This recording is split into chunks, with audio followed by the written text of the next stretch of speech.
So today we're going to pick up where we left off last week. Isn't that a great teaching plan? Genius. Yeah, I'm just genius.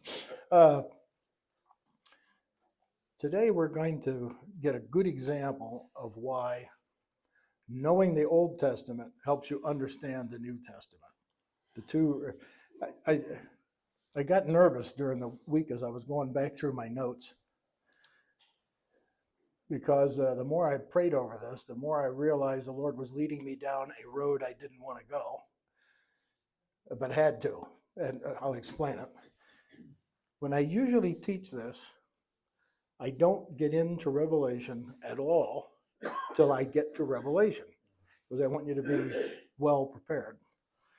And then I'd say it dawned on me. The Lord opened my eyes to the fact that what we're studying right this minute, you can understand, it ties directly to the Revelation. I'll ramble all morning, we won't get anywhere. Just trust me. But also trust me, we're not studying Revelation today, even though we are. How's that? All right. First, we have a little handout. Yeah, again, I apologize. This runny nose. You know what it is? I think I'm allergic to study. Boy, let's see. I think I have mine. Yeah, it's 3 pages. It's our scripture for today, and I thought it'd be good for you to have a hard copy in the class with you. Editing. That was film editing 101 right there. That's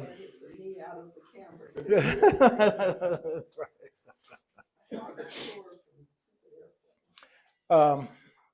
Yeah, you'll recall last week, and we're going to go back through it again this morning some. We started with just looking at chapter 7 in Daniel. And boy, was that a vision. The 4 beasts, and we went through those. And in verse 6, we'll pick it up, and it says, after that I looked, and there before me was another beast. And beast can have several meanings, but essentially, if we think of beast as an empire, or a dynasty. Have you ever heard of the word dynasty? Ming dynasty, this dynasty. Egypt has, 12 dynasties or whatever. How do they, working on my PhD, that was one of the things I had to get comfortable with. What the heck? What's the difference between the 12th dynasty and the 13th or whatever, What makes, how do they determine that? Does anybody know? Dynasty refers to how many rulers ruled a particular geography before the geography changed. As soon as the geography changes, it's the beginning of a new dynasty. It occurred to me, isn't that what Trump's trying to do right now? But no, that's, so empires, the point is, it'll make more sense in a minute. So your empires or your dynasties or whatever are over periods of time, and then something changes and a new empire comes in, or it's the beginning of another dynasty or whatever the case is. So across that period, you have many kings. So remember that, because we're going to be looking at horns and crowns and all these things. The horn can mean a king, crown can mean a king, or it can mean the kings, one, because it's a single dynasty, that sort of thing. It'll make more sense to you as we get into this, or it'll confuse the heck out of you. It's going to be one or the other. Okay, and so it says, and after this I looked, and there before me was another beast. So this is our 4th empire. You'll recall that before then was the Babylonian, Persian, and Greek empires. And we talked about how Alex died after going to a big party in Babylon. One of the things that will strike you as we go through here is how much Babylon, the city and the empire, play into end time prophecy, whether it's figuratively or in reality. And in fact, you'll see from time to time, including I think today if I can get to it, trouble for Israel almost always comes from the east. And we're going to see that as well. So the Persian Empire and Babylon, the Iran, Iraq, that whole general, the stands and so on, they've been a threat to Israel since the beginning, in one sense or another. So there's nothing new under the sun. And when you go over there, it's a thing you realize right away is that the struggle that the Jews are going through in Israel, and the nation of Israel is going through, they have had for 3,000 years. So for somebody to go running over there and go, oh, I know what the fix is. You're going to do this and you're going to do that, and there it's all settled. No. So it says, I saw another beast, one that looked like a leopard, and on its back it had 4 wings like those of a bird. This beast had 4 heads, and it was given authority to rule. And you'll recall, we went through that last week. When the Greek Empire fell, it was distributed under 4 generals. It was still the Greek Empire. And one of the 4, the one that we're the most interested in, was the Seleucid, began the Seleucid dynasty, if you will. And the Seleucids ruled until I should never, off the top of my head, 100 and something BC, when what happened? What brought down the Seleucid? Antiochus Epiphanes went in there and, pig blood on the temple and all that, and it thoroughly upset the Jews. That was it. They'd had enough of Greek rule. What happened? Romans came along. No, the Romans don't come along for another almost 100 years, 130 years. The family known as the Maccabeans said, enough, Frank, and the Maccabean revolt ensued, and at the end of it, they were actually victorious and drove Seleucid and their buddies out and occupied their own land for about 120 years or so, till the Romans came in. The night of the victory, a miracle happened. Anybody know what that was? Maccabean revolt? The miracle? Hanukkah? That was the oil. Yeah. So you got an oil lamp supposed to burn for 8 days, and it burned for 10 or 12, or it burned way past what it was supposed to on the same oil. And it's called Hanukkah. That's the celebration of Hanukkah, when they broke the chains of the Greek. So it says the beast had 4 heads, and it was given authority to rule. And we go down to 7. It says, after that was a 4th beast, terrifying and frightening and very powerful. It had large orange teeth. Wow, what a beast this thing is. Had large iron teeth, crushed and devoured its victims, and trampled underfoot whatever was left. It was different from all the former beasts, and it had 10 horns.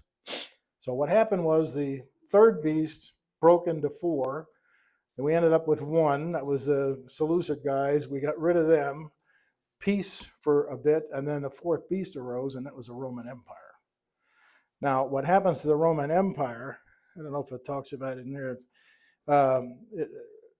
it goes away. I don't know, 300 and something, 400, somewhere in there. Actually, the Roman Empire went away way before then. The last couple of 100 years of the Roman Empire were ruled by what? Oh, in fact, I just remembered, we celebrated the Ides of March a couple days ago, which celebrates March having eyes? No. The assassination of Julius Caesar by a group of his friends, the senators. Ooh, let's not have any of that. But the last couple of years, the Roman Empire was not ruled by the government. The church, the Catholic Church, the Pope had all the power. He was the... Anyway, it says, 4 wings of bird, 4 given authority to rule. After that, at night I looked, and there before me was a 4th... Oh, we did all that. We're in verse 8. While I was thinking about the horns, 10 horns, there before me was another horn, a little horn, which came up among them, and 3 of the first horns were uprooted before it. This horn had eyes as the eyes of a human being, and a mouth that spoke beautifully. Ooh. As I looked, thrones were set in place, and the Ancient of Days took his seat. His clothing was white. So we'll get to that. Let's look at this just a little closer for a minute here. Get rid of all my... So we have We'll just circle things around here, I guess. We have 10.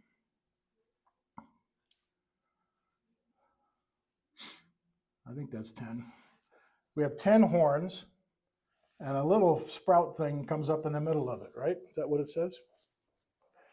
Well, I was about the horns. Oh, look, the fourth beast, terrifying, had crushed and devoured its victims, trampled underfoot, whatever the form is. And it had 10 horns. And this is a beast. So this is, we'll call it an empire. So this empire is going to have 10 people of power, things of power.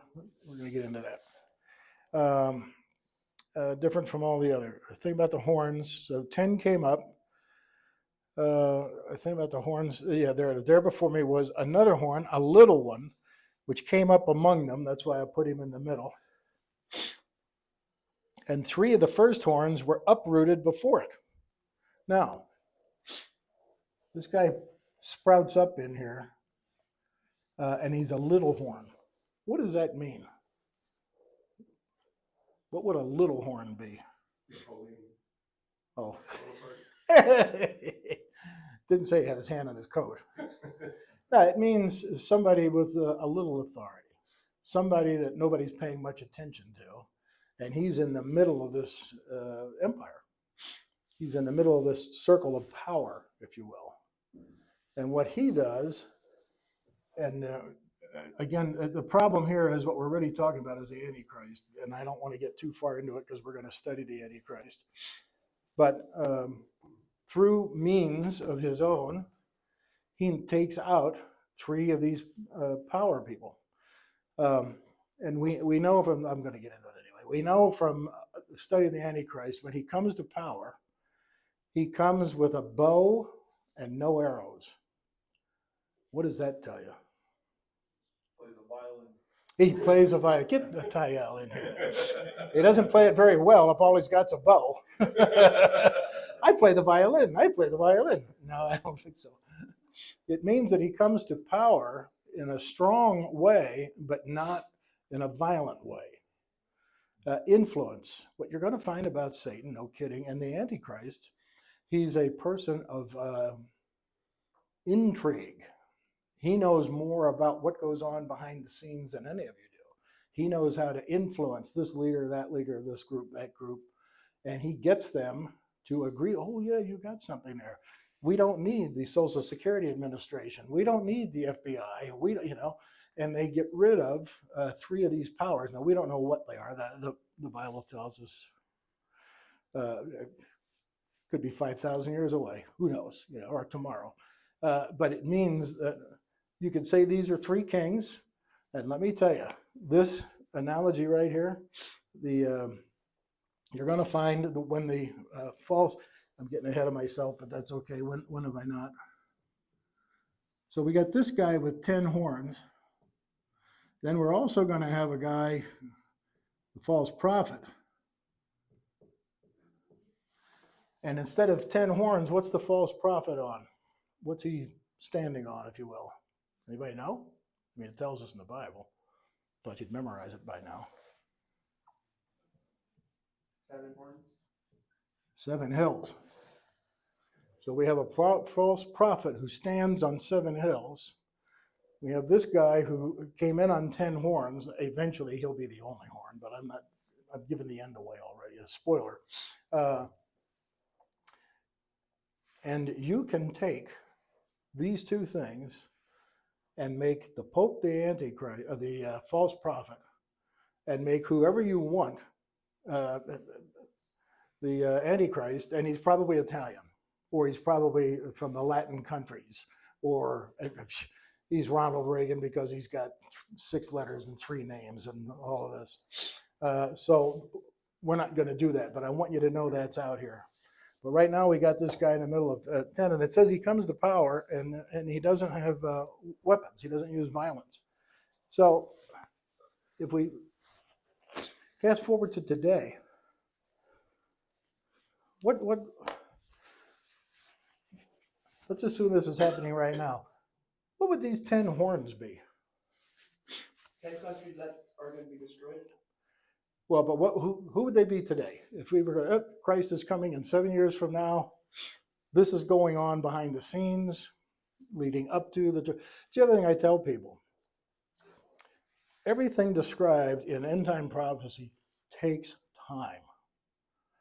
You're not going to have something violent today, like October the 7th. Was it the 7th or the 3rd? 7th. October the 7th. That's not going to happen. And boom, 7 years tribulation. It can't, because all these other things had to have happened before that in order for all this to work. Do you think somebody could show up tomorrow and say, we're going to have a one world currency, let's get it done? No. All those lead up to, because what happens is those things are all in place. He just comes in, takes the power from all this, and begins to reign as the Antichrist. Anyway, most people, they look at this is going to be 10 kings. So what do you think the first thing is back in the 80s and 90s when I first started teaching about Revelation? Who do you think the 10 would have been?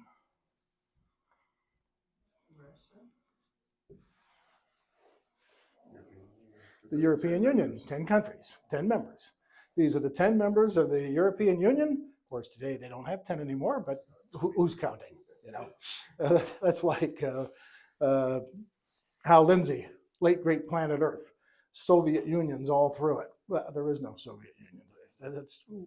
We do ourselves a disservice. But yeah, the 10 countries, this is the head of the 10 countries in the European Union. Well, we don't have the European Union anymore. So we actually do not know. Oh, did Wes just wipe his nose with that? Okay.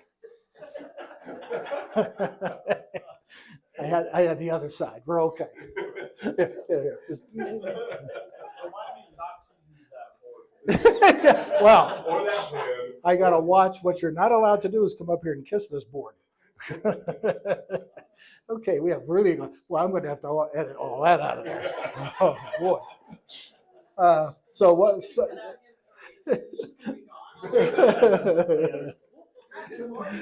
oh boy. Yeah, that's right. Opening prayer, closing prayer. We're done.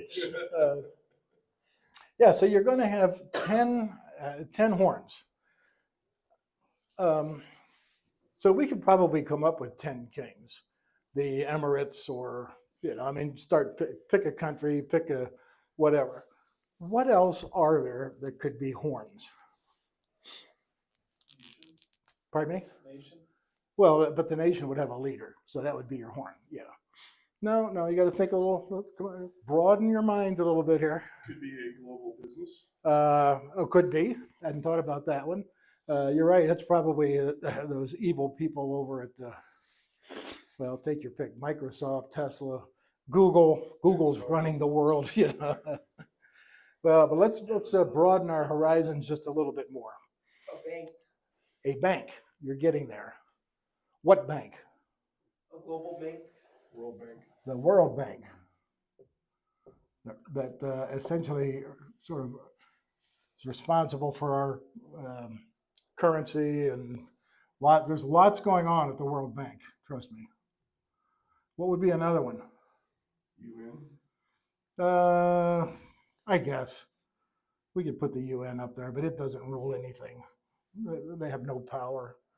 Yeah, no, we're gonna take the UN off. Well, there's plenty more here. Let's go. What do we got?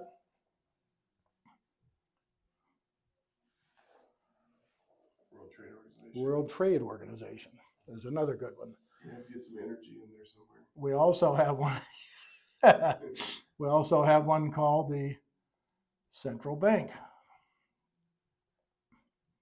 And so on. You could say, oh, the G7, the G9, the G whatever, pick a number.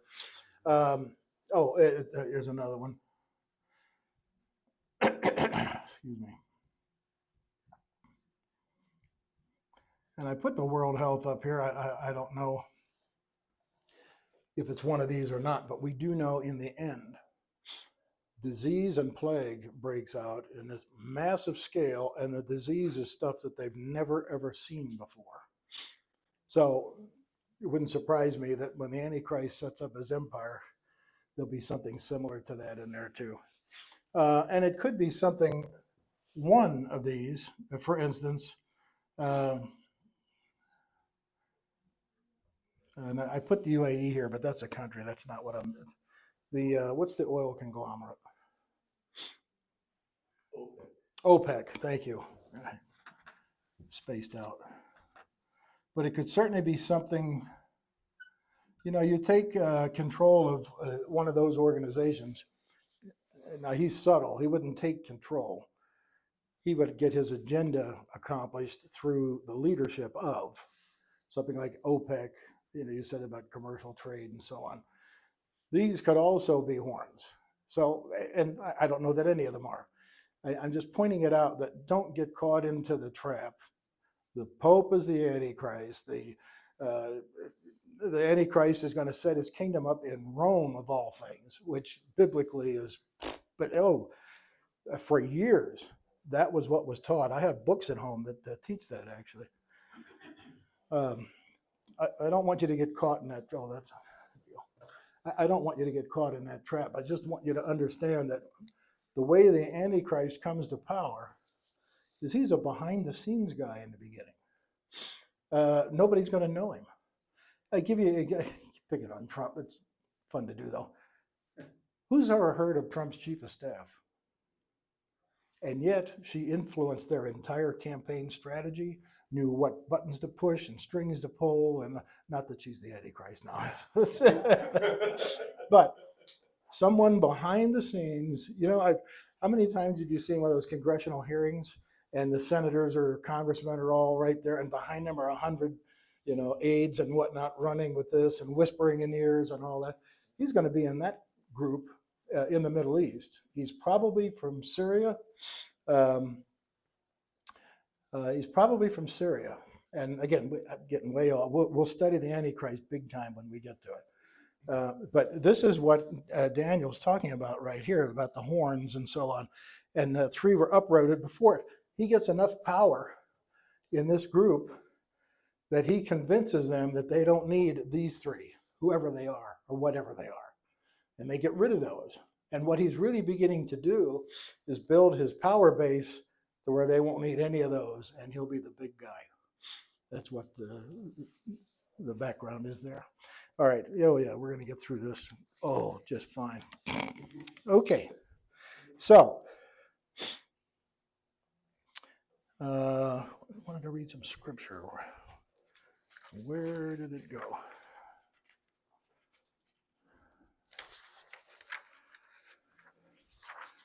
Oh, I see. All right. So then he sees at the end of the rule of the fourth beast, thrones get set in place, and the Ancient of Days took his seat. Now, of course, this is Christ we're talking about.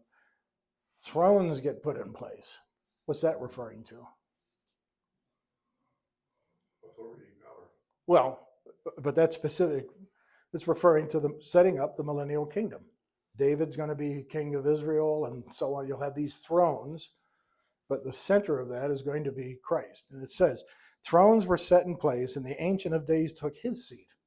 So you just picture this group of thrones and then the big giant one, you know, right in the middle of it. His clothing was as white as snow. The hair on his head was white like wool.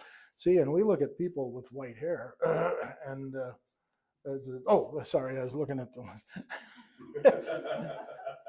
He's glowing. He's glowing. See?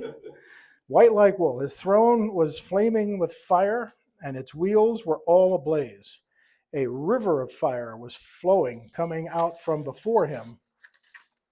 Thousands upon thousands attended him.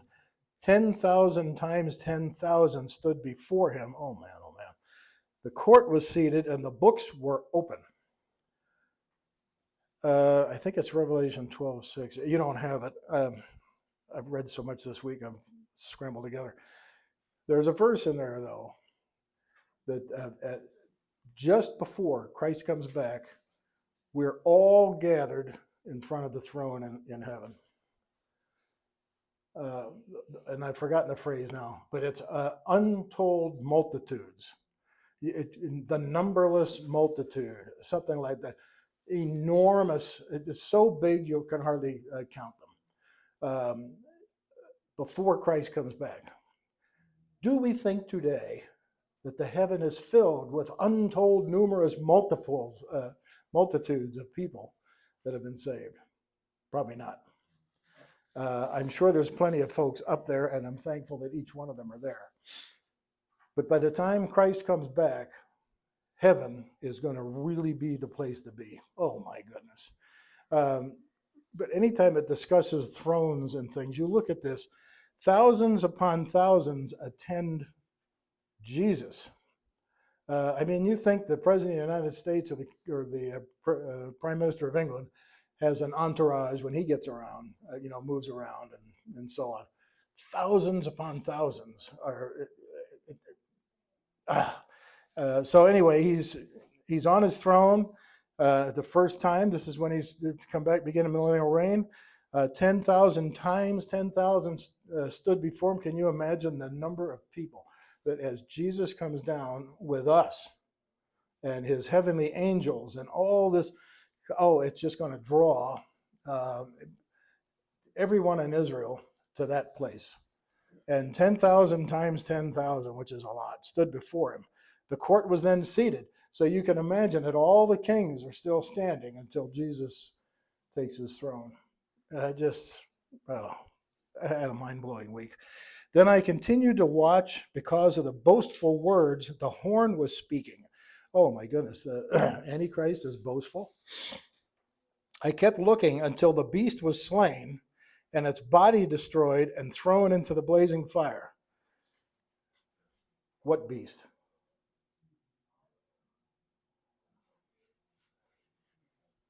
Fourth Empire. The Fourth Empire. When Christ comes back, he destroys the empire that the Antichrist sets up totally. It says the other beast, this is what I like here. The other beast, again, we're talking about empires now, had been stripped of their authority, but were allowed to live for a period of time. Isn't that odd? So in Christ's kingdom, these are going to be allowed to live there. Now, what happens at the end of the 1,000-year reign? Talked about this 2 weeks ago, I think. You had 1,000 years of living in the perfect kingdom with Christ as your king. What happens at the end of that 1,000 years? Satan's released, and there's a rebellion in the kingdom. Just how stupid can people? Thank you, Lord, for saving me from that. Yeah, 1,000 years. I can't believe it. Satan's released along with his followers, right? And the Bible tells us that when Satan comes to earth during this time, he's bringing a third of the stars. And we talked about this before, that it can't be literal. One star would just destroy the earth. And he's going to take a third of the stars out of heaven, which it says, follow him down. This is the number, of course we can't count them, but of all the angels God created, 1/3 of them followed Satan and will to the end. And they're all released at the end and caused this kerfuffle shortly. And then Christ says, okay, now your true colors are out there. You're done. And lake of fire, and that's the end of it. And Daniel is seeing all of this in this vision way back. So then I continued to watch. Kept looking. The beast was slain and its body destroyed and thrown into the blazing fire. So the entire empire of the Antichrist is all busted up. The other beasts had been stripped of their authority, but were allowed to live for a period of time. And it says, in my vision at night I looked, and there before me was one like a son of man, coming with the clouds of heaven. You think there's any clouds in heaven? That's what the angels float on, right? That's also where they store their harps. Yeah, that's a little compartment in the. What do you think the clouds of heaven are? If there's not really any clouds in heaven. That's correct. Yeah. So you can just envision sort of for me, it's sort of a flying wedge. Christ is right there. And then his angels are behind him, and then we're like the third thing coming in. And with his word, Christ destroys everything that the Antichrist and Satan have tried to do. Boastful, keep losing my, there we go, 13. Coming with the clouds of heaven, he approached the Ancient of Days and was led into his presence, given authority, glory, and sovereign power. All nations and peoples of every language worshiped him. His dominion is everlasting, an everlasting dominion that will not pass away, and his kingdom is one that will never be destroyed. And at the end of that sentence, down comes the new heaven and the new earth, and we'll learn when we study Revelation, this earth and a lot more is destroyed by fire. And we don't mean the whole place burns down. It's a whole different thing. So Daniel's given this vision all the way back then. Now here we are today. We can understand more of that. Imagine what all he was seeing was beasts and horns and stars and, well, then you see, and we did this the other day, the rest of 7 is the interpretation of that dream, which helps him somewhat, but not quite. It's just a general. Okay, and so I want to pick up on verse 23.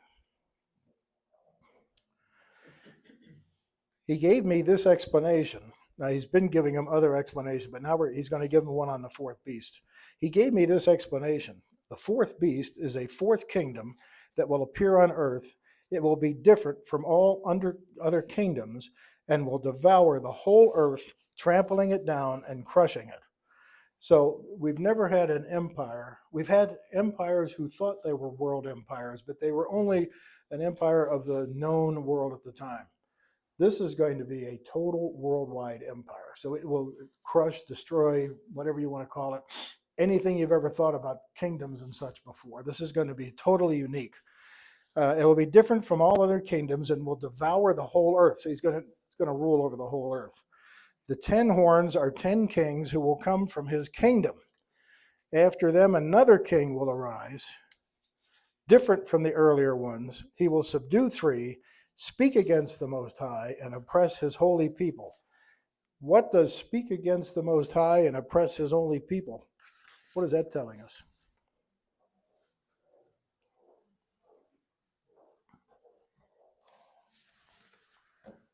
Success. Look at that. Something else to cut out of the video. What's he talking about there? He's blaspheming God and attacking God's people. Yeah. And when we get into Revelation, we're going to look into the whole blasphemy thing and all sorts of things like that. Generally, what's the Antichrist's message going to be? Especially to the people of Israel. I'm the one. The people of Israel still don't accept Christ today. They don't accept Christ as their Messiah. He is going to tell them he's it. I'm the guy you've been waiting for. Here I am. And I'm going to prove it. And we'll go over to the next sentence here.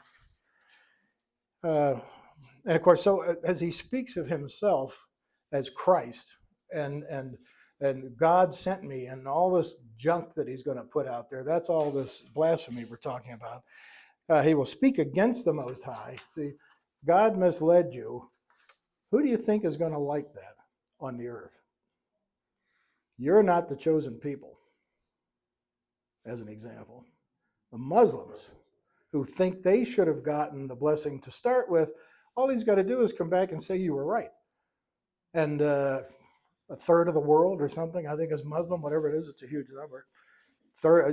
Immediately they'll won over that group right away. And then he'll look over at the Jews and say, now you were looking for a Messiah. I'm it. Watch this. And it goes on, then it says, he will speak against the Most High, oppress his holy people, and try to change the set times and laws. We're finally going to quit changing our clock. What does that mean? He's going to try to change the set times and the laws.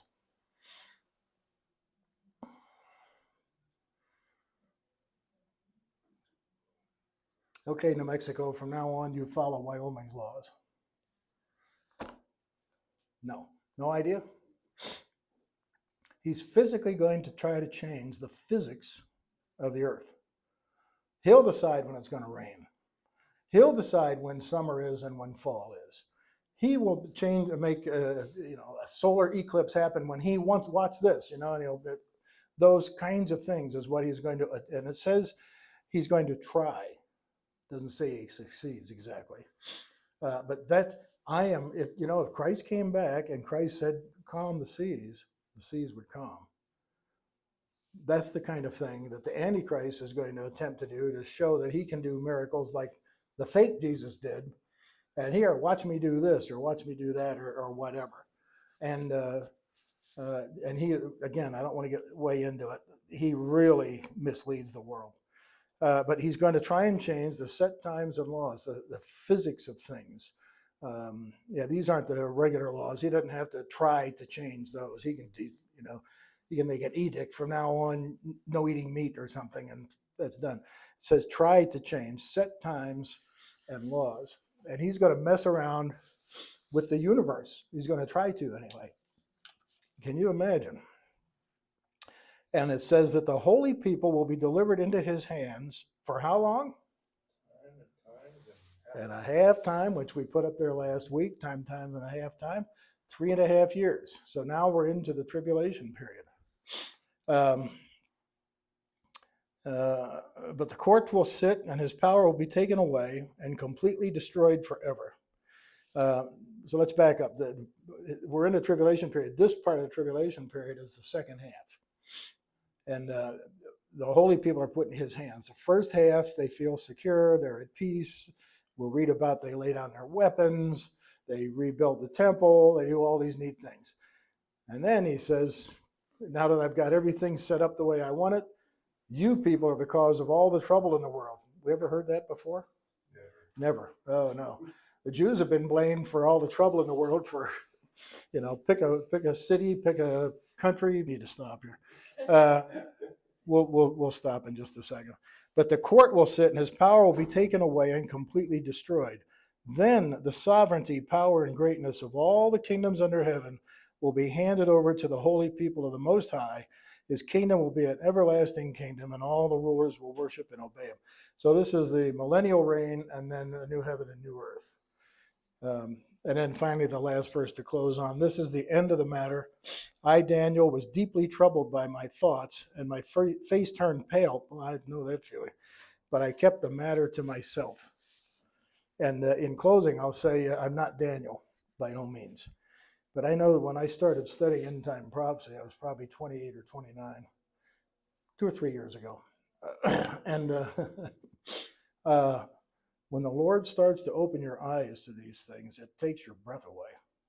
And you see that everything God planned from before creation to the end of it and eternity was all thought out in advance and is coming together exactly as he said it would.